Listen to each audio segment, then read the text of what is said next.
This is Rooted Cosmic Soul, sacrificing the patriarchy from a broom closet in the here and the there, offering rememberings in times of chaos and confusion. So I've been thinking about that intro, this idea of being in times of chaos and confusion, and the thought behind that, like the thoughts, the feelings, the emotions that hold that idea of chaos and confusion. The reality, the tangible reality of it, the psychological, intangible reality of it. Not that the psychological impact is not real, but you know what I mean. Like, we are, I think folks globally, just the reality that we're in at the moment is one that is being felt, could be being felt physically, emotionally, spiritually, psychologically, in varied ways. And behind all of that is the thoughts that generate the experience of chaos and confusion. And I think, I've spent some time a little bit, I don't know how directly or indirectly, but talking about seeing the other side, like knowing that, somewhere there's somebody signing a paper or writing a law or standing on a political platform and doing something really harmful and hateful, while simultaneously the earth is, there's a beautiful sunrise and sunset, or dolphins singing and swimming in the water, dogs playing in the park, babies laughing, children playing, lovers loving. These things are all happening at the same time. So it's got me just thinking about thoughts and there's a concept, for those who don't know, I would definitely recommend Googling it, but that's my Virgo moon. Loves research, but there's a concept called thought forms. And it's across different religions, and spiritualities have different names for it, but it's across the platform. There's this idea just about the power of thoughts, and thought forms are like when thoughts are so powerful that they can take on a life of their own, like they can create energy and movement, and they impact the tangible world. So, do your own research and have your own beliefs, but this is something that when my awakening really sort of started coming up into the surface of things, it began about a decade ago, of me starting to hear this idea that, your thoughts have power, and the power of actually paying attention to thoughts.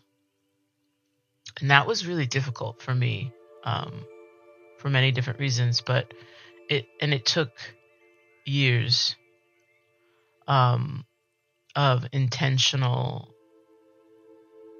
thought policing myself to kind of to catch myself with those really deep-seated thoughts that were not loving, that were feeding this idea that I am not enough, I am not worthy, I am not valued. And I think it's like, I'm not an anomaly. I think many of us have these thoughts because that's the construct.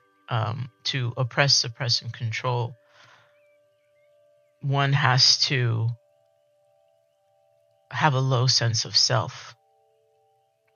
that's when we start wielding to power over in ways that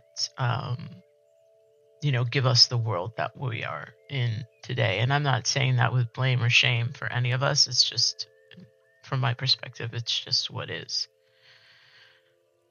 But in this particular moment of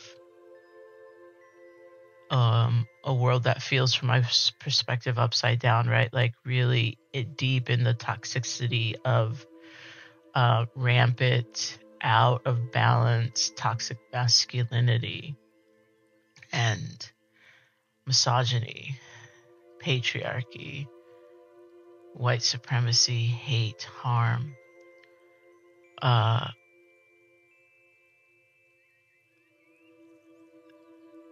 For me, it becomes really important to start looking at those ways of my experience of reality in those terms as thought forms. I particularly, like the idea in Theosophy. If you're interested, look it up in Theosophy, and then also in I want to say Buddhism has something called Tulpas. It's the same thing. It's just, not English, I think. But anyway, this idea that I've been thinking about within the construct of time that is this eclipse season. I'm casting this conversation in March, the day after the full moon eclipse. And, what does it mean to start putting more of my attention toward believing and imagining the love, the beauty that is opposite the chaos and the confusion? Not spiritually bypassing that reality, but also like making sure that my whole understanding or perspective or lens is not just the chaos and the confusion. What does it look like to also feed the thoughts of love and connection, of worthiness and value, not only in myself, but in others, right? Like little things in terms of smiling at strangers, or, for me, it's like saying hello to white folks in my gentrified neighborhood, regardless of the fact that I'm telling myself 90% of them are not going to say hello back. And it's an experience, but I don't is that my experience because that's the experience, or is that the experience because my thoughts are telling me they're not going to say hello, right? Am I experiencing it because that's what I'm telling myself I'm going to experience?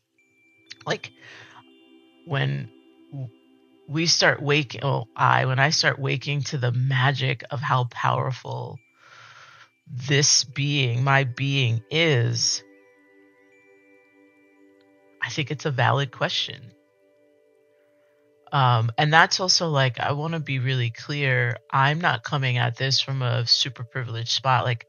I believe both in personal responsibility and collective accountability. So when I'm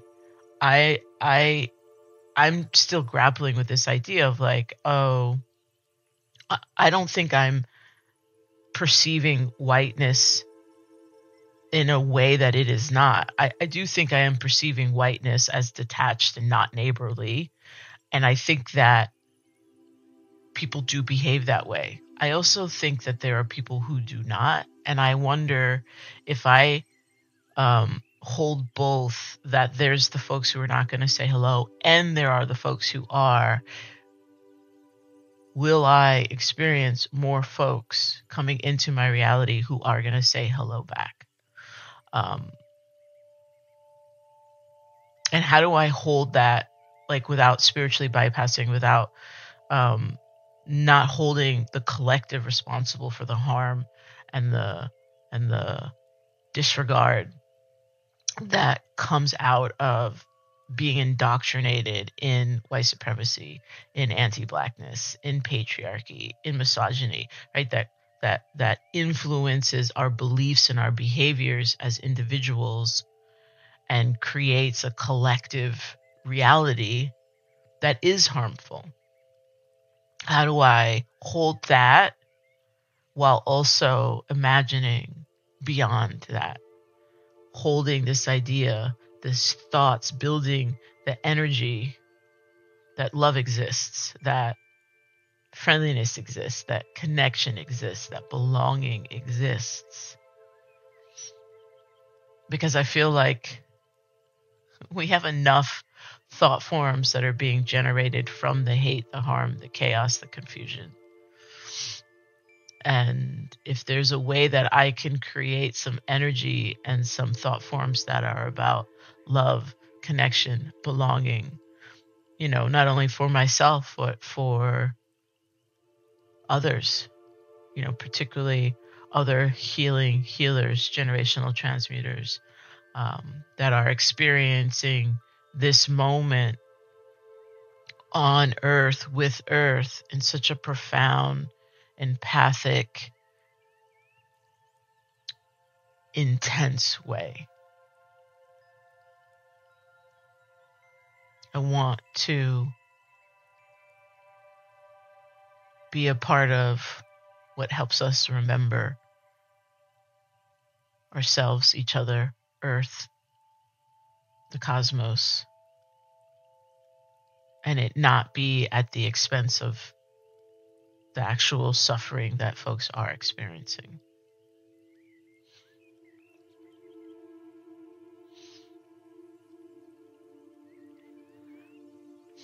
This is rooted in cosmic soul, sacrificing the patriarchy from a broom closet.